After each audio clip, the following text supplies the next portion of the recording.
Février 1990, deux tabloïds new-yorkais ont publié le même divorce à la une pendant 11 jours consécutifs. L'Amérique pensait assister à l'explosion d'un mariage. Ce n'était pas le cas. Ce mariage était un contrat depuis mars 1977, lorsque Ivana s'est assise pour négocier un contrat prénuptial rédigé par Roy Cohn.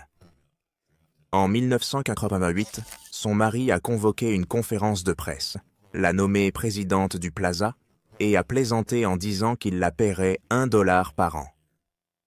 Elle a appelé des amis en pleurs.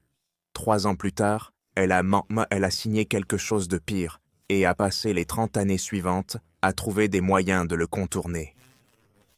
Tout a commencé à une table de restaurant. Elle avait 27 ans, à New York pour quelques jours, avec un groupe de mannequins envoyés pour promouvoir les Jeux olympiques de Montréal, et le restaurant était plein.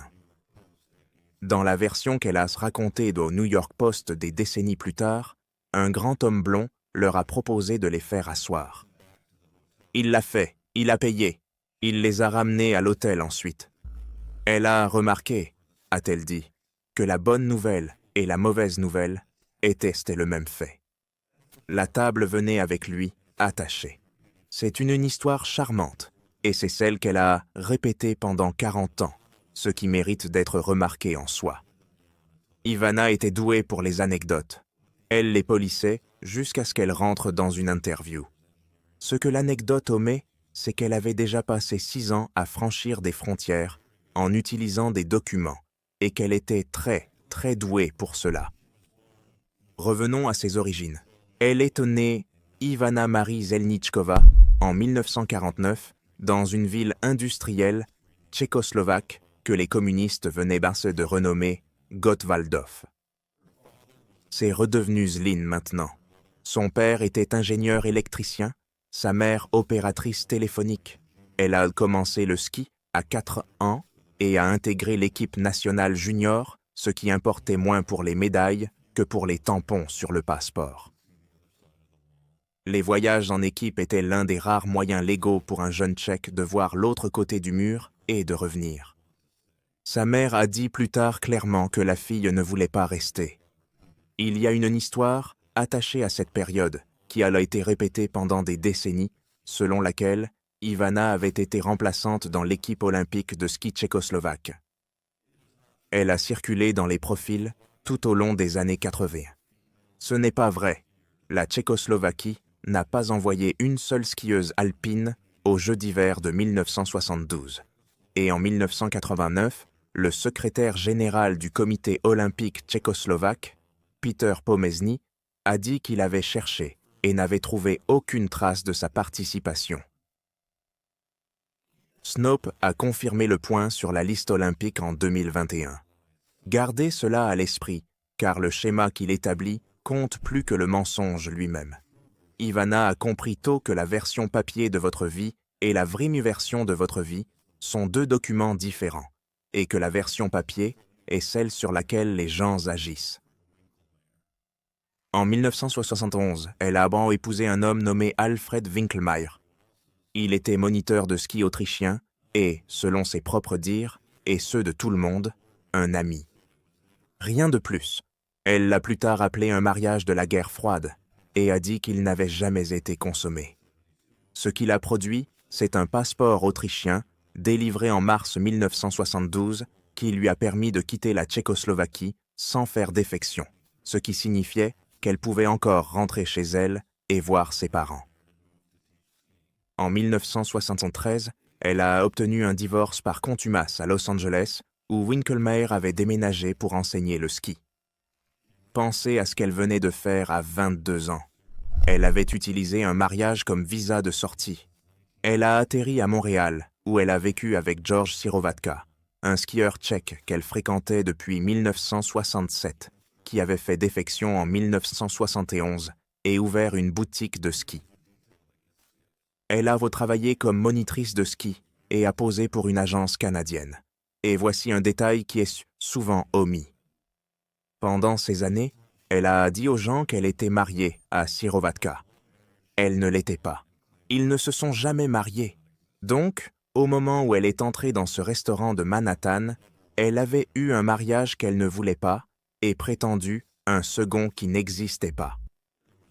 Le mariage pour Ivana n'avait jamais été une institution romantique. C'était une infrastructure.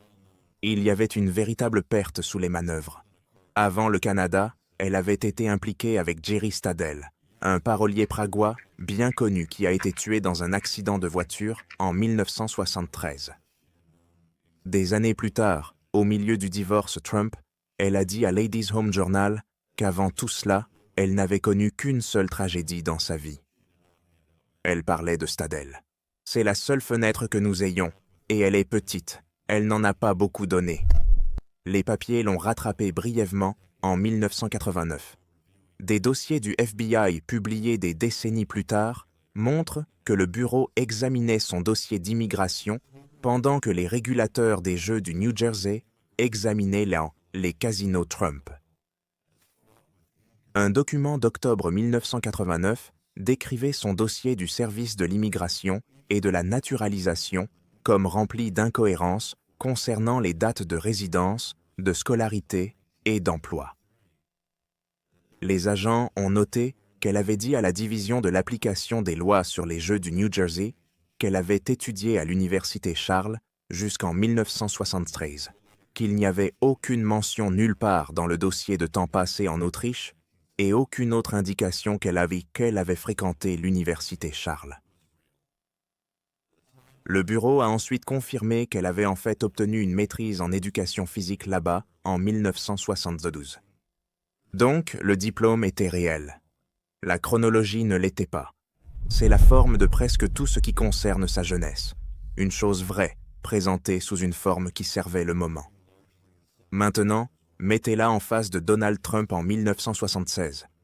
Il avait 30 ans, vivait encore largement dans l'orbite de son père, et venait de commencer à poursuivre l'affaire qui ferait de lui l'hôtel Commodore, en ruine, à côté de Grand Central, qui est devenu le Grand Hyatt. Il n'était pas encore célèbre, c'était un promoteur du Queens avec un nom de banlieue extérieure, essayant d'être pris au sérieux à Manhattan. Que voyait-il chacun? Elle voyait un pays. Elle voyait un homme avec de l'argent et un empire de construction sous lui et une route vers New York qui ne passait pas par une boutique de ski à Montréal. Il voyait quelque chose que New York ne pouvait pas fabriquer, une femme européenne avec un accent, un CV athlétique, de véritables instincts de design et un appétit pour le travail. Elle n'était pas une décoration. Elle pouvait diriger des choses et en quelques années, elle dirigerait de très grandes choses. Cette combinaison, une épouse qui améliorait l'image et faisait aussi le travail, était de son côté une acquisition extrêmement bonne. 9 mois après le restaurant, ils se mariaient.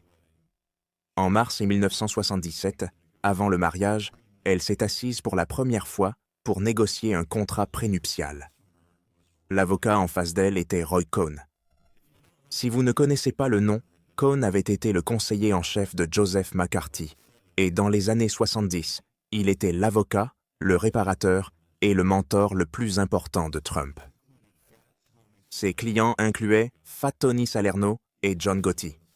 Il faisait aussi, en parallèle, du droit de la famille, et ses conseils écrits sur les contrats prénuptiaux étaient aussi romantiques que vous pourriez l'imaginer. Préparez-vous dès maintenant pour le jour où la relation partira en vrille. Selon un reportage publié plus tard par le New York Times, l'accord stipulait que si le couple se séparait, Ivana rendrait tout ce qu'il lui avait donné pendant le mariage, les voitures, les fourrures, les bagues. Pas une division des biens, un retour d'inventaire. Elle était stupéfaite.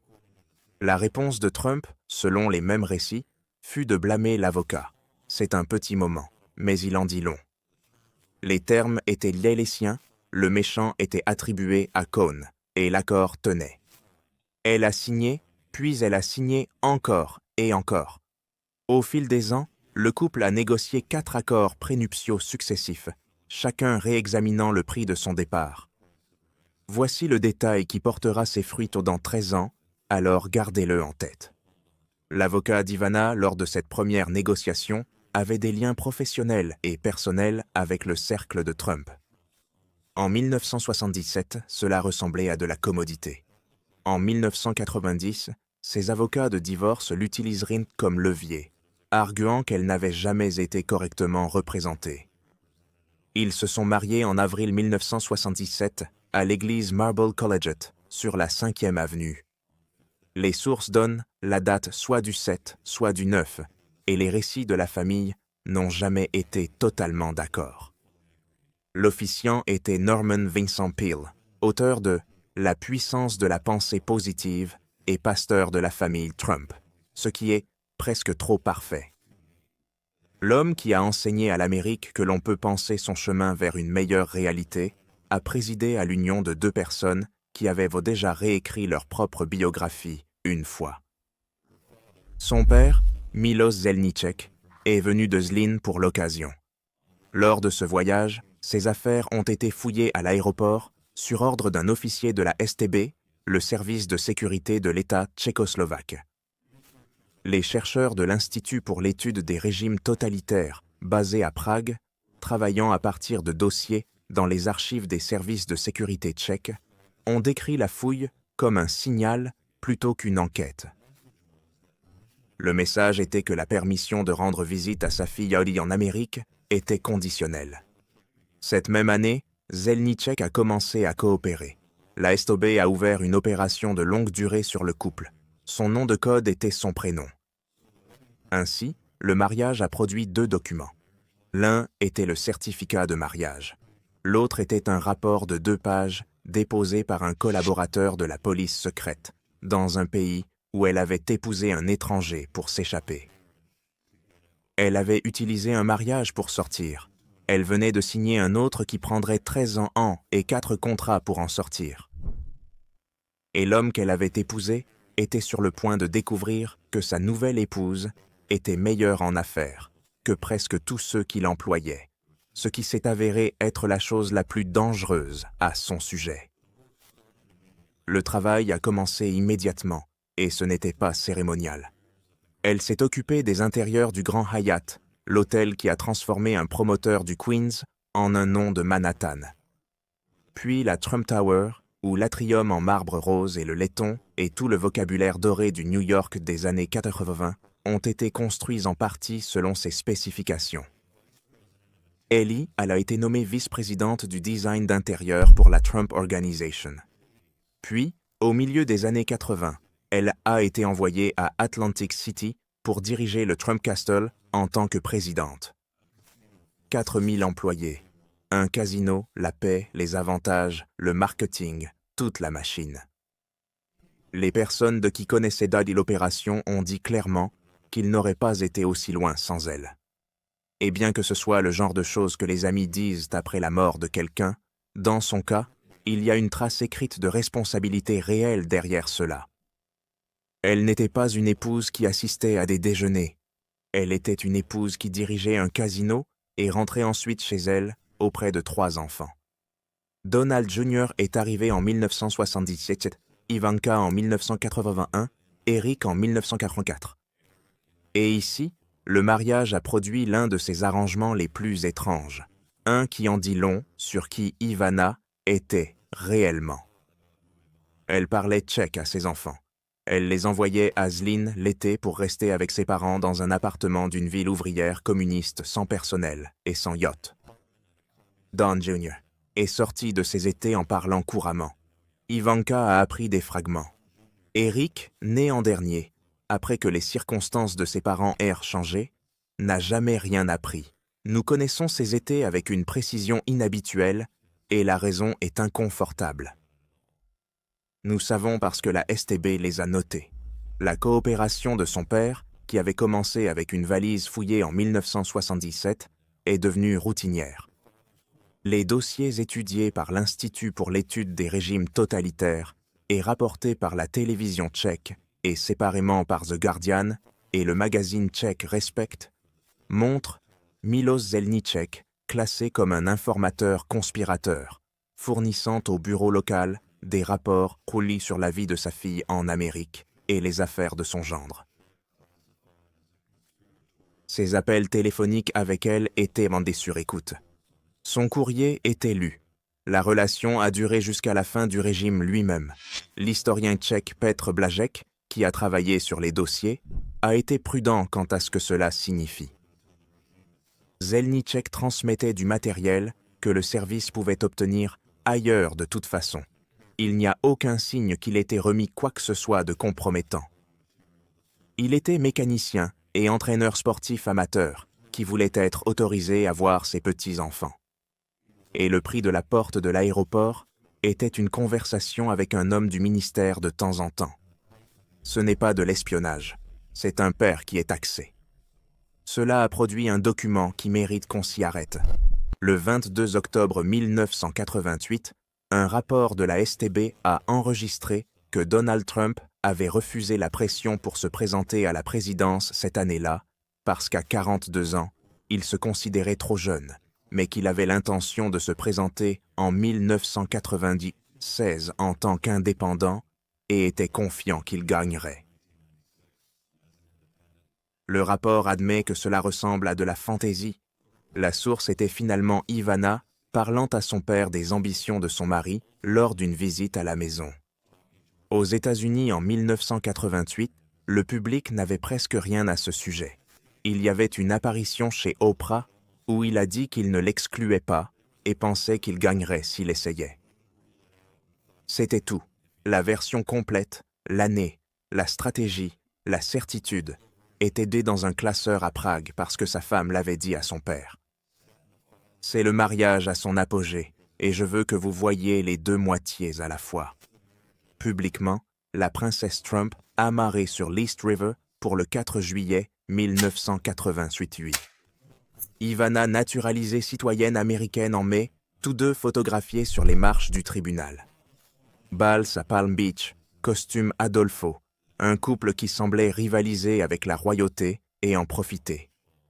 En privé, une femme faisant la navette vers un casino, enseignant à ses enfants une langue de derrière le rideau de fer et relayant sans le savoir le calendrier politique de son mari à un service de sécurité par l'intermédiaire de son propre père. Puis vint 1988 et le Plaza Hotel est le moment où tout a basculé. Trump a acheté le Plaza cette année-là pour environ 400 millions de dollars, ce que même les récits sympathiques ont décrit comme beaucoup trop. Il a annoncé qu'Ivana en serait la présidente. Il l'a fait lors d'une conférence de presse. Selon Mary Brenner, qui a rapporté le récit contemporain définitif pour Vanity Fair en septembre 1990, il a dit à l'Assemblée que sa femme était une brillante gestionnaire et qu'il la paierait $1 par an et toutes les robes qu'elle pourrait acheter. Relisez la blague. $1 par an en robe livrée aux journalistes à propos de la femme qui venait de passer des années à gérer sa propriété d'Atlantic City. Brenner a rapporté qu'Ivana a appelé des amis en larmes par la suite, demandant comment il pouvait l'humilier de cette façon. Tout le monde a traité cela comme une promotion. C'était le contraire. Ivana avait argumenté contre Atlantic City dès le début sur le motif peu glamour que l'endroit n'avait pas d'aéroport. Elle a perdu cet argument puis est descendue là-bas et a fait fonctionner la propriété quand même. Mais en 1988, Atlantic City avait une nouvelle caractéristique, Marla Maples. Le reportage de Brenner décrit l'affaire comme étant en cours bien avant qu'Ivana n'en ait connaissance, et certains récits ultérieurs la datent de 1985, ce qui doit être considéré comme une estimation plutôt qu'un fait, puisque les personnes les mieux placées pour savoir avaient en toutes des raisons de modifier le calendrier. Ce qui n'est pas contesté, c'est le problème géographique. Sa femme gérait un casino dans la même petite ville où sa petite amie séjournait. Brenner a rapporté l'ultimatum qu'il a posé à Ivana. Revenir à New York et être sa femme et la mère de ses enfants, ou prendre l'hôtel. Le Plaza était la version élégante d'un ordre de transfert. Un ami a dit à Brenner qu'il était devenu tellement fixé sur Maples qu'il négligeait les affaires, ce qui, étant donné ce qui est arrivé à cette entreprise en 1990, n'est pas une petite observation. Alors elle a pris le Plaza à New York avec un salaire nominal, à 120 miles de l'endroit où la vie réelle de son mari se déroulait. Elle avait été promue hors de la pièce. Elle ne l'a découvert qu'1 an et demi plus tard. Son propre récit, dans ses mémoires de 2017, est dès qu'elle savait que le mariage était terminé après un jour de décembre 1989, à Aspen, lorsqu'une jeune femme blonde qu'elle ne reconnaissait pas est venue vers elle et a annoncé qu'elle aimait le mari d'Ivana et a demandé si Ivana l'aimait. Elle a écrit qu'elle a dit à la femme de dégager, qu'elle aimait son mari et que ce n'était pas très féminin, mais elle était sous le choc. C'est la version que l'Amérique connaît. Il est intéressant de noter qu'elle l'a raconté différemment en 1991 à Barbara Walters, où elle a décrit s'approcher d'une amie de Maples pour demander si la rumeur était vraie, sans réaliser que Maples elle-même était juste là. Même jour, même piste de ski, 2 versions de qui a parlé en premier. Les biographes ont également rapporté que Trump avait arrangé pour que Maples soit à Aspen pendant que sa famille y était. Quelle que soit la chorégraphie précise, le résultat est fixé. La femme a découvert sur une montagne publique, devant des gens, pendant des vacances en famille. Elle l'a confronté. Selon le récit qu'elle a donné plus tard, elle lui a donné un choix, et il a choisi Maples. Ce qui s'est passé au cours des 8 semaines suivantes est l'une des grandes démonstrations d'une femme sans levier juridique, utilisant le seul instrument à sa disposition. Début février 1990, juste avant de s'envoler pour Tokyo, pour le combat Tyson contre Douglas, Trump lui a dit qu'il partait. Son propre porte-parole engagé a caractérisé cela aux journalistes comme des choses qui ne fonctionnaient tout simplement pas. Le 11 février, le Daily News a publié la chronique de Liz Smith rapportant que le mariage était terminé. Il est revenu du Japon à une manchette en bannière.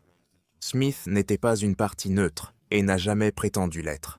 Elle connaissait le couple socialement. Ivana lui a demandé de venir au Plaza.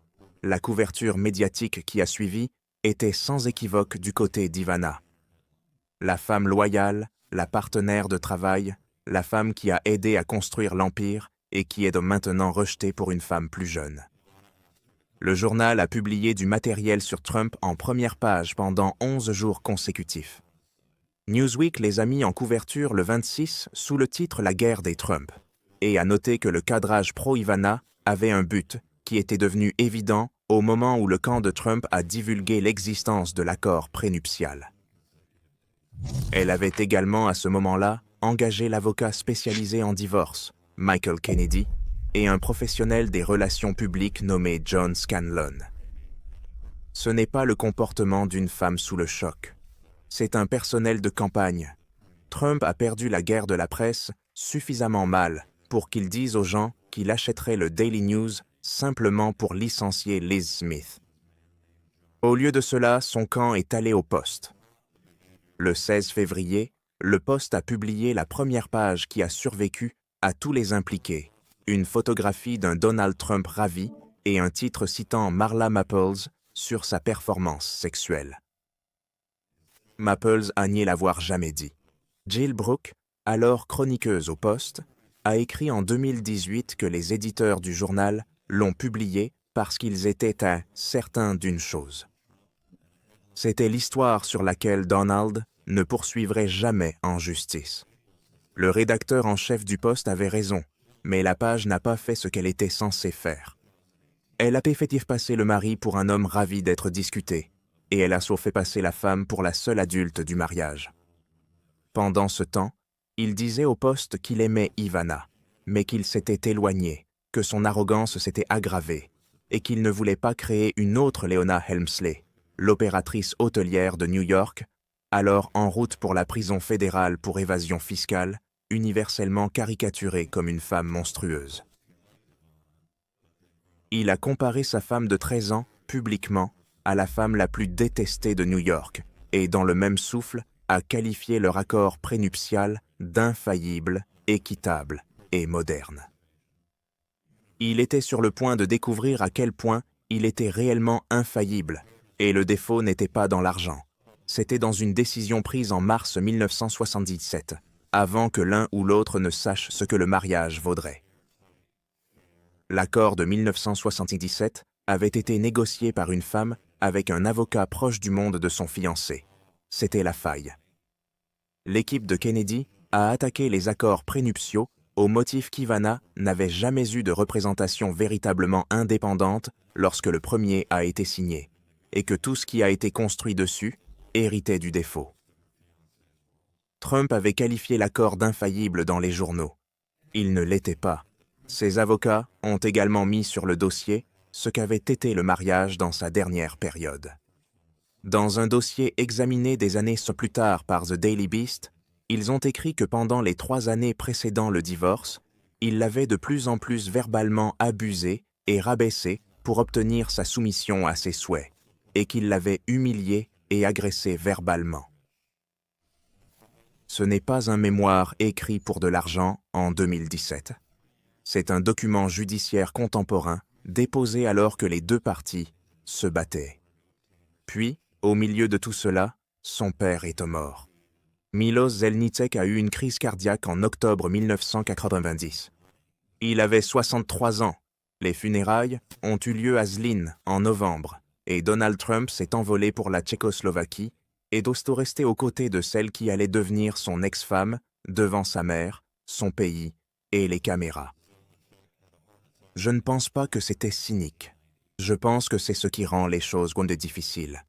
Il s'est présenté pour la pire semaine de sa vie, alors que leurs avocats facturaient encore des heures l'un contre l'autre, et il n'y a aucune preuve que cela ait adouci un seul terme du règlement. Les deux choses sont vraies. Le mariage avait atteint un point où une véritable décence pouvait se produire sans rien changer à l'arithmétique. Quelque chose d'autre se terminait ce mois-là. L'homme qui avait fourni des rapports au STB pendant 13 ans a emporté son dossier avec lui, et le régime qui le dirigeait s'était effondré l'année précédente. Quoi que Zelnicek ait fait pour garder son visa, c'était fini, et personne à New York ne savait que cela s'était produit. Le divorce non contesté a été accordé en décembre 1990 pour des motifs de traitement cruels et inhumain par Donald Trump. Il n'a pas contesté cette caractérisation, c'est dans le jugement. Puis, le 22 mars 1991, ils ont signé le règlement. Et le règlement est là où le mariage a cessé d'être un mariage et est devenu ce qu'il avait toujours été en dessous. Elle a obtenu 10 millions de dollars en espèces payables dans les 90 jours, 350 000 dollars par an en pension alimentaire. 300 000 dollars par an en pension alimentaire pour enfants. La maison de 45 pièces à Greenwich, un appartement dans le bâtiment de l'organisation Trump à New York, l'utilisation de la propriété de Palm Beach. Les rapports de presse ont estimé la valeur totale à environ 25 millions de dollars, bien que les chiffres contemporains varient. Le Post a rapporté la partie en espèces comme 14 millions de dollars. D'autres comptent comme 10 millions de dollars. La divergence n'a jamais été complètement résolue en public et probablement ne le sera jamais, car les dossiers de divorce à New York ne sont pas ouverts à l'inspection. Ce qu'elle a également signé, ce sont les paragraphes 9 et 10. Ces paragraphes lui interdisaient de publier ou de faire publier tout journal, mémoire, lettre, histoire, photographie, interview, article, essai, compte rendu ou description ou représentation de quelque nature que ce soit. Et voici la phrase qui compte, qu'elle soit fictive ou non, concernant son mariage avec Donald ou tout autre aspect de ses affaires personnelles, commerciales ou financières. Qu'elle soit fictive ou non, quelqu'un rédigeant cette clause a anticipé le roman avant qu'elle ne l'écrive. En cas de violation, les paiements s'arrêtaient, les avantages étaient résiliés et il pouvait demander une injonction pour la faire taire. Elle a essayé presque immédiatement de s'en libérer. En mai 1991, le juge Phyllis Gangel-Jacob a mis de côté les 2 paragraphes pour des raisons de premier amendement, après que son avocat a soutenu qu'il portait atteinte à ses droits constitutionnels.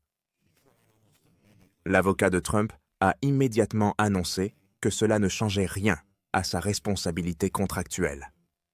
Il avait raison. En avril 1992, la division d'appel a jugé la clause de confidentialité exécutoire et a déclaré que le tribunal inférieur l'avait exclu du jugement sans préavis ni explication. En juin, le même tribunal l'a réaffirmé à l'unanimité et l'a autorisé à la poursuivre. En octobre, la plus haute cour de New York a refusé d'entendre son appel. Donc, le dossier est le suivant. Un juge lui a accordé un divorce à cause de sa cruauté. Puis les tribunaux du même État ont confirmé qu'elle avait échangé le droit de le décrire. Elle a obtenu l'argent. Il a obtenu le silence. Et l'Amérique a continué à croire qu'elle avait tout vu se dérouler en première page alors que les termes réels de ce mariage étaient dans un dossier scellé avec 2 paragraphes au milieu que personne n'a lus. Maintenant, regardez ce qu'elle a fait avec une ordonnance de bâillon. En 1992, elle a publié un roman intitulé « For Love Alone ». Il concernait une belle femme européenne qui épouse un Américain riche et impitoyable et est trahie par lui. En 1993, elle a publié un deuxième, « Free to Love ». Son avocat, Floyd Abrams, l'un des plus éminents avocats du premier amendement du pays, ce qui montre qu'elle n'improvisait pas, a dit la chose évidente, c'est un roman. Ce n'est pas à propos de M. Trump. Trump l'a poursuivi pour 25 millions de dollars, arguant que le roman était le mariage avec les noms changés et que le publier annulait le règlement. Lorsque la Cour d'appel l'a autorisé à poursuivre, il a qualifié cela de grande victoire pour tous ceux qui croient en la sainteté des contrats, ce qui est une phrase remarquable de la part d'un homme qui venait d'être divorcé pour cruauté et qui, à ce moment-là, poursuivait également pour mettre fin à sa pension alimentaire en affirmant qu'elle vivait avec un homme d'affaires italien. C'est la femme qu'elle était devenue à 43 ans. Interdite de raconter l'histoire, elle l'a vendue comme fiction, a engagé le meilleur avocat du pays pour la liberté d'expression et l'a fait plaider la différence. Le procès a traîné et n'est allé nulle part près d'un verdict, puis elle a fait quelque chose de plus efficace que n'importe quel procès. Elle est devenue sympathique. Les lignes QVC, les bijoux, les vêtements, les produits de beauté vendus sur le câble aux femmes qui l'avaient bien vue se faire humilier dans les tabloïds et ont décidé qu'elle était l'une d'elles. La chronique de conseil dans Globe, Ask Ivana, qu'elle a écrite de 1995 à 2010, 15 ans d'une femme qui était légalement interdite de discuter de son propre divorce, donnant des conseils à d'autres personnes sur le leur. Un chroniqueur de potins de New York a exprimé l'attrait simplement. Les femmes s'identifiaient à elle parce qu'elle avait souffert, et l'Amérique aime quelqu'un qui est sans battu et revient. Elle a acheté un yacht, elle est vite retournée sur le podium à 52 ans, et elle a distillé toute la décennie en une phrase qu'elle a répétée pour le reste de sa vie. Ne vous fâchez pas, prenez tout. Regardez ce que cette phrase est réellement. C'est la morale d'une longue histoire qu'elle était sous contrat de ne pas raconter, compressée en 6 mots qu'aucun tribunal ne pouvait toucher. Puis, en 1995, elle a épousé l'entrepreneur italien Riccardo Mazzucchelli, et quand cela s'est effondré 2 ans plus tard, elle l'a poursuivi pour 15 millions de dollars pour avoir violé la clause de confidentialité dans leur accord prénuptial. Elle avait été bâillonnée, alors elle a commencé à bâillonner les gens. Le reste peut être raconté rapidement car le schéma ne change pas. Il devient juste plus confortable. En avril 2008, elle a épousé son 4e mari à Mar-a-Lago et Donald Trump a accueilli le mariage. L'ex-femme qui l'avait poursuivi et avait été poursuivie par lui s'est mariée dans sa salle de bal. En 2015, alors qu'il se présentait à la présidence, un journaliste de The Daily Beast est retourné à la biographie de Harry Hurt III de 1993, Lost Tycoon, qui citait sa déposition scellée de 1990, dans laquelle elle avait utilisé le mot viol pour décrire un incident en 1989. Traitez cela avec précaution, car le dossier l'exige. Trump l'a toujours nié. Lorsque le livre de Hearst 3 allait être imprimé, Trump et ses avocats ont produit une déclaration d'Ivana qui a été imprimée sur la première page du livre, dans laquelle elle a confirmé qu'elle l'avait dit dans la déposition, a dit qu'elle s'était sentie violée et a dit qu'elle ne voulait pas que ces mots soient interprétés dans un sens littéral ou criminel. En 2015, elle est allée plus loin et a qualifié l'histoire de totalement sans fondement.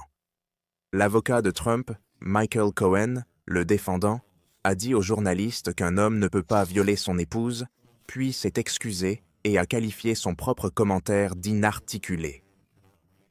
Et chacune des déclarations ultérieures d'Ivana a été faite par une femme qui, depuis mars 1991, ne pouvait légalement discuter de son mariage sans sa permission et perdrait son règlement si elle le faisait. Cela ne vous dit pas ce qui s'est passé en 1989. Cela vous dit pourquoi rien de ce qu'elle a dit par la suite ne peut être lu comme si elle était libre. En octobre 2017, elle a publié Raising Trump, un mémoire sur ses enfants qui étaient chaleureux à propos du mariage et impitoyable envers Marla Maples, qu'elle accusait d'avoir participé à son humiliation. Remarquez ce qui a été publié et ce qui ne l'a pas été. Le livre parlait de la maternité. La maternité n'était pas au paragraphe 9. Sur Good Morning America pour le promouvoir, elle a Betty plaisanté en disant qu'elle avait le numéro direct de la Maison-Blanche, mais ne l'utilisait pas parce qu'elle ne voulait pas rendre Melania jalouse. Elle était, après tout, la première dame. Première dame, d'accord? Le bureau de Melania a répondu le même jour par l'intermédiaire de sa porte-parole, Stephanie Grisham, qu'il n'y avait clairement aucune substance dans la déclaration, que c'était du bruit pour attirer l'attention et servir ses propres intérêts, et que la véritable première dame prévoyait d'utiliser son titre pour aider les enfants, pas pour vendre des livres. Ivana avait fait une blague à la télévision du matin et avait attiré une riposte de l'aile Est. À 68 ans, avec une ordonnance de non-divulgation toujours en vigueur, elle pouvait déplacer une Maison-Blanche avec une seule phrase. Elle est décédée dans sa maison de Manhattan le 14 juillet 2022 à 73 ans des suites de blessures causées par une chute. Elle a laissé un patrimoine d'environ 34 millions, la plupart répartis entre Don Jr., Ivanka et Eric, avec des legs à une amie proche, et à Dorothy Curry, l'ancienne nounou de la famille, la femme qui avait aidé à élever les enfants pendant que leur mère dirigeait un casino. Elle a été enterrée au Trump National Golf Club à Bedminster, New Jersey, dans une tombe simple près du premier départ sur un terrain que le club avait enregistré comme cimetière. Revenons à cette conférence de presse en 1988. Il se lève devant les journalistes, nomme sa femme présidente du Plaza et obtient un rire avec la phrase sur $1 par an et toutes les robes qu'elle peut acheter. Cela passe pour de l'affection. C'était une rétrogradation présentée comme un compliment, et elle est rentrée chez elle et a pleuré au téléphone à ce sujet, puis est allée diriger l'hôtel de toute façon parce que c'était l'arrangement. Il pouvait reprendre le Plaza. Il l'a repris en 18 mois et l'a fait enfermer hors de son propre bureau là-bas en février 1990. La tombe n'est pas un titre. Il n'y a pas de clause dedans. La femme qu'il payait $1 par an, celle qu'il a fait signer 4 contrats, puis un 5e qui lui interdisait de dire ce qu'était tout cela, est la seule de ses épouses qui ne quittera jamais sa propriété.